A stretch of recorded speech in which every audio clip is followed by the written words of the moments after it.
I'm Madeleine Romero, and I'm 26 years old, and I live in a city called Malmö. It's the third biggest city in Sweden, and it's the very south of Sweden, so it's really close to Denmark. I've lived there all my life in a neighborhood called Kroksbäck, which is part of the Million program, and it's got a high rate of immigrants, about I think 80 to 90% immigrants. And I think over 30 different languages are spoken at the school that I've been to. And I love this neighborhood because I've had so many positive experiences from this. For an example, the class I went to in school, we were 25 students and we represented 16 different countries. So I really feel that I've learned so much from having met people from all over the world and all kinds of religions in the same classroom. This part of my life growing up in this neighborhood and the school influenced me so much. It affected me so much, both with my own identity and with what can I say, my own identity as an Asian and European, but also as belonging to the projects, being part of the projects. And that inspired me to, when I was 14, 15, I knew that someday in my life I'm going to work with integration or multiculturality, something anti-discrimination.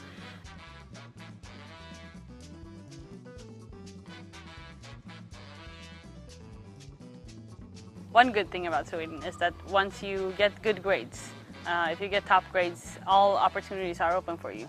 Because you can go to whatever high school you want, you can go to college, you can go to whatever college you want as long as you have good grades. And you can get assistance from, both financial assistance from the government to fulfill your dreams. But the problem is to get the good grades because there are so many problems that are hinders your way and that are obstacles on this path. And both knowing Swedish, knowing how to get around the system, knowing how to deal with your parents' problems if they're immigrants and have other problems, so to say. And that's where, I don't know how much school, but society in general definitely lets people down and children down in that sense. I guess school also because they don't have the whole perspective. They see the children in school, and then they know they have problems, but they don't do anything. And they don't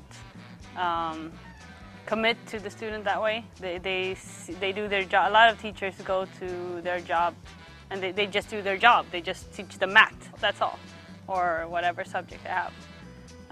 But they don't engage in the student and do what the student needs to pass.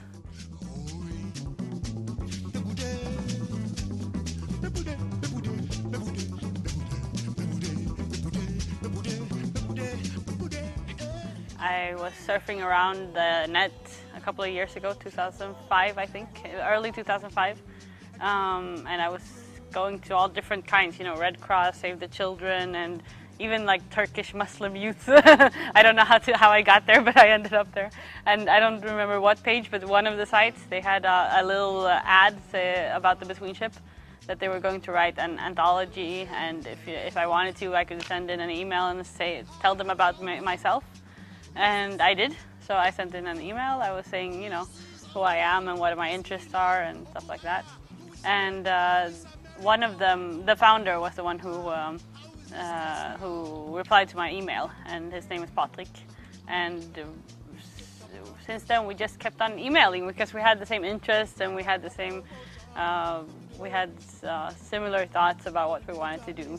And I know that if I had lived in Stockholm, because Malmö is 4.5 hours away by train at the fastest, and if I had lived in Stockholm, I would have been a part of the original, or I think so.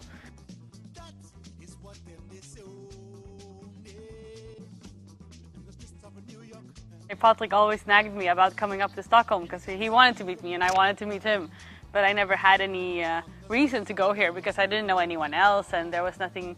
Where would I live? What else would I do? So it never happened, unfortunately. But I promised him that whenever I do come to Stockholm, I'm going to visit you, and so this is the perfect opportunity now to be part of this project for him, and to visit him in one way or another.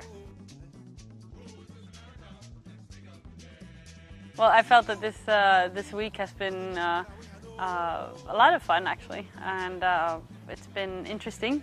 It's been frustrating with all the French because I don't speak a word of French, but I've learned a lot, and I especially thought that the times that we've discussed between ourselves, the differences between Sweden and France, has been the most rewarding.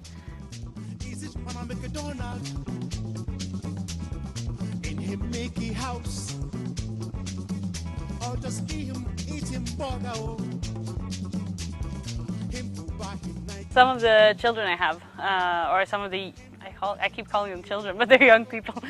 Some of the young people that I have, that I meet in my job, they have problems of discrimination, especially when it comes to the police, because they can, maybe an evening they sit out by the neighborhood store or somewhere, and one of them especially, he told me that the police came and took them all. They were maybe 5 to 8 people, I don't know exactly. And they took them all to the police car. They all had to sit in the police car, and they all had to pee to give the test of if they are, what's it called, on drugs or not, or drunk or not. And then they had to, I don't remember what, it was two things that they had to do that were very violating towards them. And they hadn't done anything, they were just sitting out talking, not even smoking anything or so. They are foreigners, that's it. They have black hair, they have dark skin, that's enough. I have suffered a lot because of my double identity. Yes, I've had huge issues trying to find who I am, because my dad is Filipino and my mom is Swedish. First of all, just finding the balance between those two and knowing what is Filipino, because I haven't had the opportunity to go to the Philippines like every year or so when I was little. So I went the first time when I was 10, and then the second time when I was 20. So my whole teenage period was passed in between there, not knowing what is Philippines. I didn't speak the language, what's the culture, what's the difference. And so I started searching between its, now afterwards it seems ridiculous and funny, but there was an Asian fashion wave going through Europe too, or Sweden at least.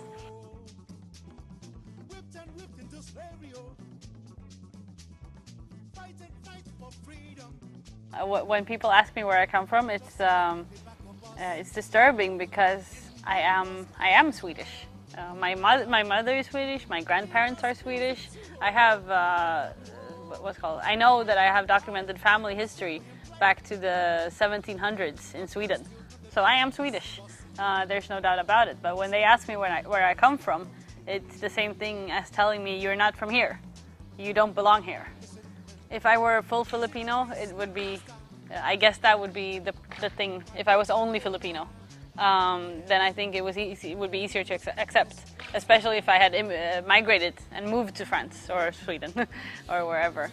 But since I am born here, I have family here, I have roots here, asking me where I come from, it's like saying that the Swedish half of me, it doesn't count.